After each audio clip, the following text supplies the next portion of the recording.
Well, good morning. It is Sunday morning. Yesterday was quite a day. What an adventure. I was gonna stay home for the day and do nothing, take the day off, just do a little bit of stuff. I never do nothing, but kind of stay home and chill. But my Auntie Sue passed away a few months ago, and they were having a ceremony for up there. She was a special aunt to me, and up in Belfast, and I said, I gotta go. So I picked myself up, and Melissa couldn't go because it's a long ride for her. She got a lot to do, and one of my kids wanted to go, so it was a solo act. And I went all the way up there, and meeting my cousins, seeing my cousins. I hadn't seen any of them in a long time. It got me thinking about how families can become fragmented, and because of distance and time and just distractions of everyday life. I have a bunch of cousins up in Maine and up in northern New England there that, we touch base every 12 years or so, but it's crazy how distant it can become. Two of my cousins I was close with as a boy. We hung out and just summer vacations, And then we didn't talk to them for the rest of the year. But they're great people. I love my family. I always love you guys, all my cousins up there. And we probably should stay in touch a little more. Maybe once a year at least, for Pete's sake. And 12 years is ridiculous. They attended my wedding when I was married back in '93, and they're just all good people, and I love them all. And it got me thinking again about families and how it's important for a country like the United States to survive, to have strong, tight families, that look out for each other. And that's the priority. Family and friends, dear friends. Dear friends are family, really, You don't have to be blood related to be family. Take it from me, I was adopted at birth, so I could tell you that for sure. But it got me thinking again about Connecticut, the absolute, problems, the real problems that exist here, and how the wonderful things that have happened in the country over the last 6 months that have helped America become great again. Oh, by the way, on the way home, on the way up, I decided, hey, the Red Sox are playing against Tampa Bay at home, and I gotta go. I'm gonna go to the game. So I got myself a ticket. I spent a little too much money. Oh man, $50 to $60 actually to park your car. Stadium. It's a lot of money to park a car. But yeah, I was on the way home from Maine. I stopped and saw the Red Sox. What a game! 1-0 win. That's 9 straight wins for the Boston Red Sox. Woohoo! Go Boston! It's the best they've played in 3 years, I think, right now. I'm a big Red Sox fan. Got myself the hat. Too much money on that thing too. Oh God, everything's so expensive. But anyway, that was a good time. I did what I normally don't do, by the way. For all you diehard Red Sox fans out there, and I'm one of them, I have a rule. If I come to the game, I stay to the game and in the game, regardless, no matter what. I've been to like 65, 70 games at Fenway over the years, literally, since 1978. When our dear neighbor friends took me as an 8-year-old boy to my first game. And I've never left early if I could help it. And this time I broke my own rule. I left early, so hey, I'm sorry. What can I say? I had to do it. It was a long day. I'm an older guy now. I was tired. I had to get home. And where I parked was like one of those garages with a 2-story. They literally have a garage full of cars. It looks like a brick building, and there's a garage full of cars, and then there's like a metal grate, and you have another car sitting on top of your car, almost on the very top of your car. They're kind of piled up against each other. It's valet parking, and boy, if I went to the end of the game for that sucker, right outside the outfield fence in the parking lot, it would have been a long wait. That place was packed. Red Sox are on a roll. It was awesome. And I'm not a big Alex Cora fan. I think he's a great man, great player. His decisions on the ball field during the game are just poor. They rely on numbers too much, not on humanity. So that's my biggest problem with Alex Cora. He seems complacent to just kind of go with the flow with everything. I need him to be more of a manager. But anyway, that's a whole different story. It was a great game. 1-0 win. I found out later I turned it off on the radio so I could go home and watch it on my DVR. Great win, 9 in a row. Go Red Sox. It got me thinking about Connecticut again and about how what we need is a strong candidate to run for governor in Connecticut is what we really need here. And I am really looking hard for someone to come forward and want to run for governor of Connecticut who's got the chutzpah, so to speak, to do it. And it's not an easy place to run for governor. It's not an easy. There's people that are coming forward, but they're all the usual people. Erin Storr, I've tried to reach out to her a few times. She just won't talk to me. She hasn't answered. Either she's not aware that I'm reaching out to her. I'm one of the rank and file people. I'm not this big shot politician yet. But the idea of running for office is something that's been mulling around in my head, and I've mentioned it, and I'm interested in it. But boy, it is really, really, when it comes right down to it, I really want to talk in depth here a little bit about the prospects of running for office, putting yourself out there as a person, as an individual, with something you've worked for your life, that you've earned, that you want to protect. And I'm not talking about money necessarily. I'm talking about, assets, family, friends, relationships. Politics is a crazy game. And when you put yourself out there to run for anything, whether it's mayor or town council member or governor or state representative, there's a lot of different things you can run for. Register voters. An electable position in I think most towns. And there's no electable law enforcement positions in Connecticut now. That's a problem too. That's a whole other subject. But what about, we've been talking, Selena and I, on the regular Common Sense podcast, and certainly going forward in our activities, we're looking for people to come forward. We've been asking people to come forward and run for office. And people who have run for office in the past that have lost have told me that, it's a difficult thing, and it's just hard for people to put themselves out there to that level. It is let's be real. You're kind of putting your toe into the flow a little bit there. You're putting you're taking a risk in a way when you put yourself out there to run for any kind of office, because people are aware of the kind of gamesmanship and garbage and trash that goes on in politics. And that's both sides that do it. Now, listen, the left wing is way worse. Way worse. They don't play by the rules here in Connecticut, especially. So especially here in Connecticut, running for office is not an easy, it's a sacrifice, okay? I'm going to be real about it. I feel the same way when I think about myself doing it. And we're asking other people to do it. We need people to do it. And that's the fact. Strong, mentally strong, willed people willing to do it. And I know they're all out there. I know I'm one of them. There's a lot of people out there like that really would want to do it. But what stops you? What is it that fundamentally, mentally, physically, practically, in different areas? We should break it right down. I think we're going to break it right down over this next couple of months. January of 2026 is elections are local, whatever it is. I still don't know everything about this. I've been only doing this since Thanksgiving night. I'm aware of it, but I don't know all the little rules. I know that in January of 2026, there's a lot of town elections or internal, whatever it is, to get new RTC members going, committee members and things like that. So this is a very, very important thing that doesn't get on the news, doesn't get talked about, that people need to step up and be involved in. And so here I am asking people to get involved. I'm involved, but I haven't said I was going to run for anything yet. I'm thinking about running for different things. People are suggesting I run for all kinds of different things. And so I'm going to just get personal here for a minute. On a personal level, I don't really want to run for anything. I don't want to really. Why haven't I run in years past?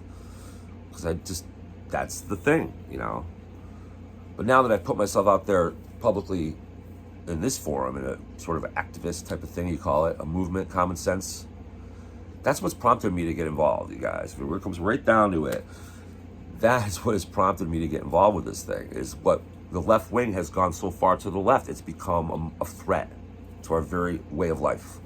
Whereas before it was not. Now it is.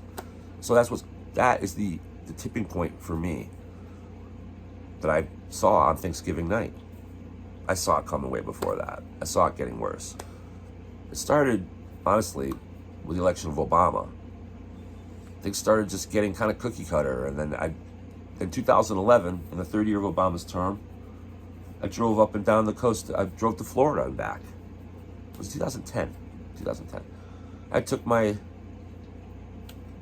kids, my two littlest kids, to Disney World. Drove them down there and back. It was awesome. Great week. On the way back, I noticed how many businesses were closed. And then I went back in 2016. It was just after Trump, it was before Trump was elected, when Trump was running the first time. I saw all the devastation. The country was being torn apart. Obama said himself, I'm overseeing the decline of America. He pretty much announced it. How's that contrast with Make America Great Again, man? This should be a no-brainer. That's why we have an 80-20 situation right now. And the politics in the United States, which was safe to sit on the sidelines and watch closely and kind of root for the Republicans, and vote for the Republicans. This is what I did. I rooted for the Republicans, voted for the Republicans, just like so many of us, just like so many thousands and thousands of us here in Connecticut. And now we can add another few 100,000 Democrats that are seeing their party go too far to the left and are now not knowing what to do because they fundamentally believe in some social programs for poor people and whatnot. And they believe in some of the older core principles of the Democratic Party, which is basically comes from a compassionate point of view. We don't want to see anybody get left behind. The argument in that level is in priority. First, if you're down and out and you cannot earn, whether you're blind, whether you're mentally ill, whatever your problem is, and you cannot earn and you're poor and you risk being able to carry your own weight, essentially, right? We don't have to treat that with disdain.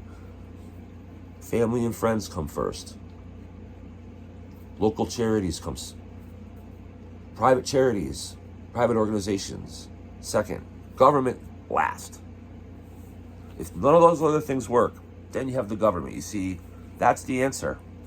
But instead, sycophants that look for power in the government want to control you and your life. So that's why they want you under their program. So they put the government themselves at the top of the list. As soon as you don't have a job, call us. We'll start throwing money your way. And now you're under our little purview. And that's the evil of it. Okay, first, family and friends and relatives. Anybody who can in your family that can help. Take care of you. That's first. Second, private charities and American people are very generous, good people, and if they have extra, they will give. Government's last. If all that other things fail, I can't even actually imagine all those other things failing, but if for some reason all those other things fail, if you're really that messed up, then maybe there should be a little office in the corner that we throw some bucks at to help you out. That's the answer. Okay, that's the answer. I'm getting off track. But in order to affect a benevolent government that is, the whole idea of the American system is for the government to stand out of the way and act as a referee maybe if there's disputes, but stand out of the way and let the people progress. That's how this country went from fighting off the British in the 1770s to literally the most powerful nation in the world within about 125 years. It took about 100. My opinion, I think it was 1901, when Teddy Roosevelt sailed the first steel navy around the country, around the world. That was it. We were now at that point number one. We've been number one ever since. Regardless of what happened in the 20th century, we've been number one ever since. We've been working our way up. We were already formidable. The English were already worried about us, knew we were pretty much unbeatable by the time the 1820s rolled over. After the War of 1812, they pretty much knew, freedom talks, baby. That's how we became the way we are. Don't let anybody tell you anything otherwise.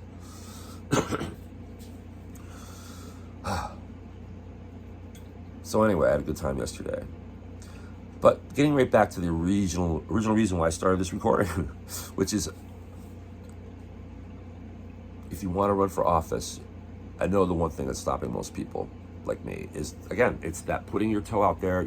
You have family, I have wonderful girl, I have family, I have friends, I have 3 beautiful children, 2 awesome grandchildren, and a 3rd one coming.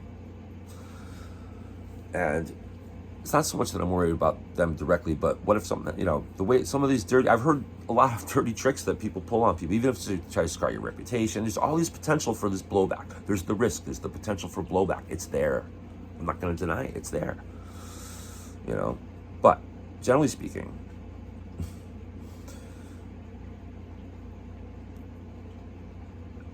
how do I put this? Generally speaking, it's stuff that can be handled. Okay, with 80-20 now is the tipping scale. I guess is what I'm getting at. Okay, when you had there was like a 55. I think my belief is up until about 15 years, 10 years ago, somewhere in that area, these last 10 or 15 years, you had a 60-40 thing going on, or a 55-45 thing going on between the left and the right, based on issues that weren't quite as nearly as important as the ones we have today. And manipulation of minor voter manipulation, minor riggings going on, especially at the presidential level before the general election. I'm talking about the primary. Guys like Gary Hart, they got rid of those guys, guys that came out and wanted real reform, they got rid of them, to ruin their reputation or whatever. So they'd smear people or whatever. And with that 60-40, 55-45, they were able to get away with it. But then what happened was the left started to swing too far left, way too far left, and that's the common sense thing came into play, and Donald Trump came along, exposed really the whole thing, because there were a lot of Republicans on the bad side too. I'm not a Bush fan, by the way. I'm not a Bush family fan at all. I was.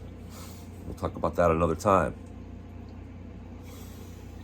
But the bottom line is,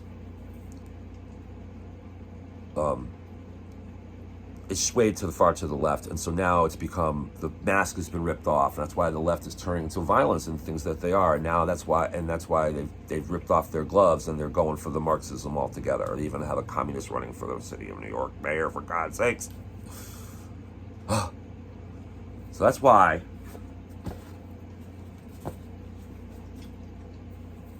we have to make America great again. Not oversee, quote unquote, from Obama, oversee the decline. I believe it was something very close to that he said. So, look, if you're not in favor of making your homeland, America, great again, then I can't imagine what's wrong with you. You better think it through. And then again, if you're gonna call us Nazis, if you're gonna call Trump a Nazi, then I would think that's a pretty serious charge. At least come up with some factual basis behind that. Don't just believe the rhetoric. If you're, you got to ask yourself, what am I thinking? Really, what are we thinking? Would you want to be called a Nazi unless somebody had some reason for calling you that? Give me something that Trump's done. Hitler massacred 6 million Jewish people in gas chambers to death. Okay, we are deporting people, sending them home to their homelands that came here illegally, and they've committed crimes here as well. Most of the people being deported have come here illegally and committed crimes while they were here, violent ones in most cases. Yes, a few people that have come here illegally and haven't committed any crimes yet are also being caught up in it a little bit. That's the truth. You came here illegally, you can come back. There's ways you can come back. I believe down the road, I honestly believe, I'm not going to speak for Donald Trump, but I honestly believe at some point, maybe J.D. Vance hopefully be the next president. I like that guy. Hopefully. I believe at some point in the next year or two, if we can keep going with this, Trump will say, our administration will say, look, we've got enough of the illegals out here now. Let's talk about how we can work with people that are here that have been working, contributing to the country, and assimilating into the system. I don't think Trump, honestly, is interested in scooping up 10 million hardworking people that migrated here. They may have come here not through legal means, but we're going to deal with that later. I think you'll see something a little more equitable there. I really do. I don't think Trump wants to send ICE agents to scooping up 15 million people that have come here because they want to be in this country and they like this country. And it is true that Biden let 21 million illegal people cross here during the illegal crossing, and it's terrible what happened. Biden should be in jail. I don't care. I don't like presidents should be in jail, but Biden should be in jail. Maybe not Biden himself. I don't think Biden even would have done that. I think whoever's responsible for that pen thing, go to jail. That auto pen crap. That's crazy what's going on. That's a coup. It's a real coup. And we want to look forward for the most part, but we have to at least, we can do both. We can walk and chew gum at the same time. That's true. Wait a minute. I can pat my tummy and rub my butt at the same time. We can do that, okay? But we have to look at that. Anyway, if you want to run for office and you're not sure what to do, write to me on Facebook. You know, send me a message on Facebook. I'm on Facebook and on X. That big picture .ct on, I think that's the picture. Yeah, the big picture CC on X. Okay, and the big picture CT on Facebook. That's a long story why I'm the CC. I was the CT on X. I had 3,500 followers last spring, and I got hacked. Lost everything. Crazy. Partly my fault, I admit. I was new on social media too. I didn't even get back on social media until Thanksgiving night either. So I'm coming right out from under the radar there, you know, just watching Connecticut. Lived here all my life. Worked at all 169 towns in this state. I know all of them. We're going to help fix all the RTCs there. But again, if you're running for office, if you want to run for office and you're being stopped by the risk factor, understand that you now have, yes, the 20% have gotten dirtier and a little more mentally deranged, and most of them are lost. Hopefully we can, what about the difference between the 20% that was the 45% though? That 25% there is what we need to go after as Republicans in Connecticut. Those people need a new home, and come home to us. We will do what's fair. No one, you know, don't listen to the fear mongering. At least come home for now and get these Marxists out of Hartford that are passing draconian laws. We've been over and over it again, the mutilation of children. Oh. You know, I used to complain when I was in my 20s and early 30s about how the kid worship era was going on in Connecticut. Everyone was just, you know, if a child walked near a sidewalk, then the whole world had to stop, and children were treated with such kid gloves. Not the slightest little controversy could ever enter their lives. That's how it was back in the 90s, wasn't it? I thought it was ridiculous. I mean, you know, you gotta let kids live normal lives a little bit. You know, let them take their own risks a little bit here. You know, there's such thing as there's too much of anything's a bad thing, even overprotection. And we seem like we were overprotected. I wish we could go back to that era again. Can we go back to that? It was way better than what we have now. Right now we have hundreds of thousands of kids missing, and we have kids being